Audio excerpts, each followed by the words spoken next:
আজকে একটা উল্টো কাজ হয়ে গেল জানো বন্ধুরা। কর্তামশাই গেছে বাজারে। কি রে? কর্তামশাই গেছে বাজারে, আর এই যে পাড়ায় একটা মাসি আছে, ওর কাছ থেকে নিই কোনো কোনো সময় শাক টাক, কিন্তু আজকে ভোলা মাছ এনেছিল, কারণ ছোট্টি ছোট্টি ভোলা মাছ জানো। আমি বললাম যে আজকে নেবো না, বলছে এই কটা আছে নিয়ে নে। আমি এটা নিয়ে আর কোথায় ঘুরবো এমন করে বললো। আমি ভাবলাম তাহলে দিয়েই দাও, আর কি করবো। কর্তামশাই এখন বাজার থেকে কিনে আসবে আমি জানি না, তো আবার এই মাছগুলো এখন আমি নিলাম। দেখ কিরকম আসছে, দেখ চুপ চুপ করে।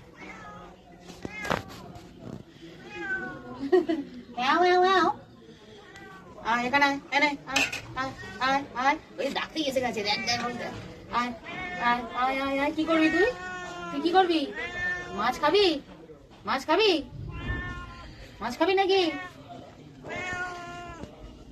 হ্যাঁ খা না, একটা নে।